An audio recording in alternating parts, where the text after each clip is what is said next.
welcome back to the Team 24 Senior Design Project. This is the drilling machine that we are making for Koops Incorporated. Now let's go over in detail a few of the things that we discussed in the shorter video. We're going to go over the machine process, some of the machine components in greater detail, and some of the machine specifics, the ins and outs and inner workings of how it goes. Let's start with the process.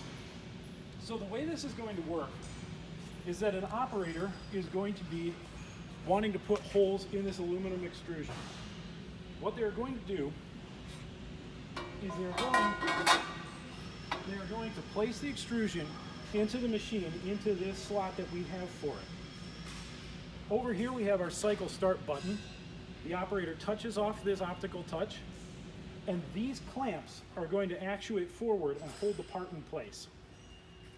Next, the operator is going to come over to the human machine interface, the HMI over here. They're going to use the touch screen to enter the part length, where they want the holes. Is it a rectangular profile or a square profile? How many channels that they need drilled?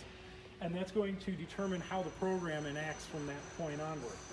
Once all that data is in, they can start drilling and the machine will take over. Once the drilling is all completed, the clamps will retract and the operator can remove the part and place it into the tap channel. Now, the tapping will not be required for every single part, but for those that it is required, we will have a channel right here with clamps at the end of it.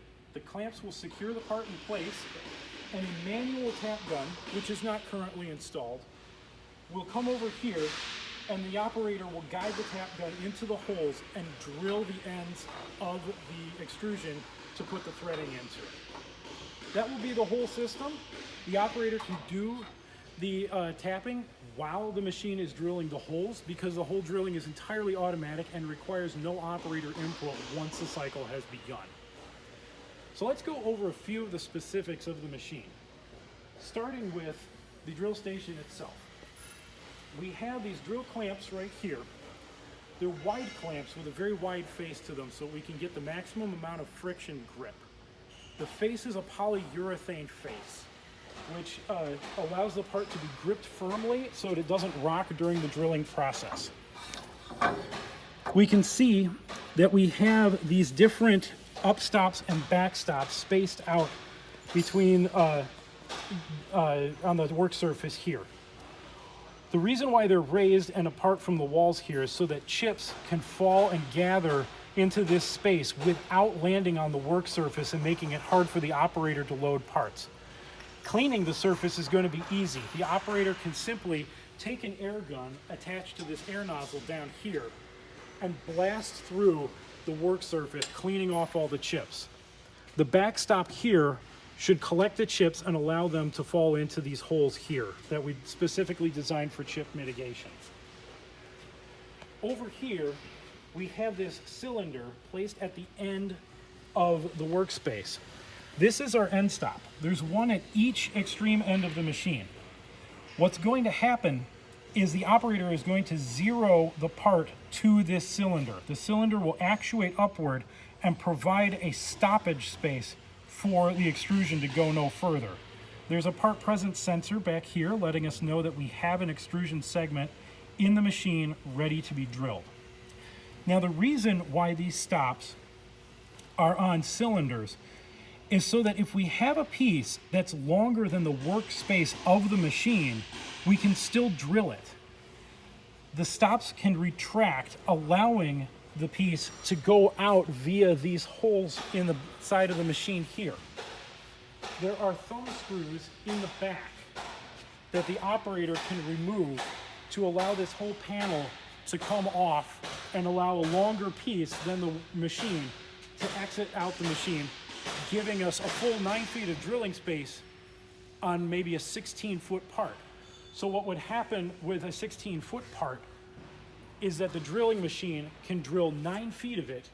The operator can then slide it through, reset the stop cylinder, and the machine can drill the remaining 7 feet without any trouble. So let's talk about the drill.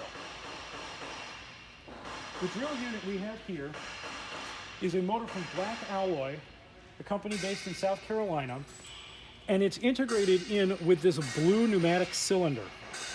Now the way this works is that once the drill bit's up to speed and it's positioned over the hole, this cylinder will actuate downward until this plunger touches off on this touch plate like so. What happens when this plunger engages is that a pneumatic stopper here will slow the feed rate of the drill as it descends so that we can control when the drill starts to drill into the aluminum, the feed rate can slow, allowing for a clean, smooth drill. The cylinder is safety checked with a valve up top that allows it so that if we lose air suddenly to the machine, the cylinder will not crash down. Now, let's talk about the drill shuttle. The drill shuttle is designed to travel the whole length of the machine.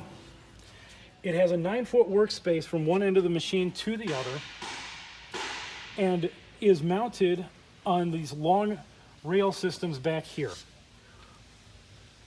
Now, you can see in the shuttle assembly itself, we have a pneumatic cylinder. This cylinder allows the shuttle to go forward and backward to achieve drilling in the channels on the rectangular profile where there might be 2 channels.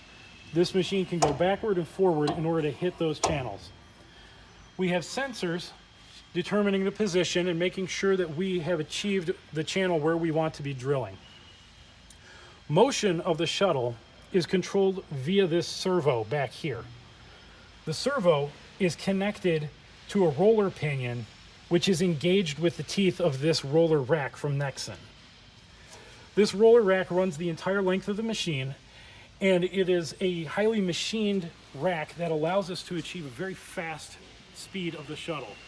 We anticipate that we should be able to hit 1.5 meters per second with the speed of this machine, which will allow for a much faster drilling rate than the machine shop is currently achieving for Koops. The machine is guarded via these light curtains, which prevent the operator from sticking their hand in or accidentally moving a piece of extrusion into the workspace during drilling. If the light curtains are broken, machine motion will stop, drilling will cease, and everything will come to a halt so that there is safety when the operators are working around it and they don't cross into the machine drilling space. Coming over here, we can see the electrical enclosures on the back of the machine. Now, we've split the enclosures into a high voltage enclosure and a low voltage enclosure. This is so that we can keep some distance between the two, mount them underneath the machine where they'll be safe from moving high-lows and other heavy equipment that often moves around the machine shop. Within the high voltage cabinet, we have our servo controls, which allow the motion of the machine across the length of the machine. We have a variable frequency drive for the drill bit. This will allow us to control the rate that the drill is spinning so we can achieve an optimal drill rate. We also have various fuses and controls for the machine, and down here is our power supply, which converts our 480 voltage into 24 voltage, which we run to the low voltage cabinet. We have power lines running across the back of the machine into the 24 voltage cabinet. Now, I apologize for the stray wires. This is still a work in progress. But in our low voltage cabinet, we have all of our safety relay systems operating for various systems. We have them for the servo, we have them for the light curtains, and we have a master control relay to make sure that the machine is getting signals from all important areas. We have all of our various relays and contactors.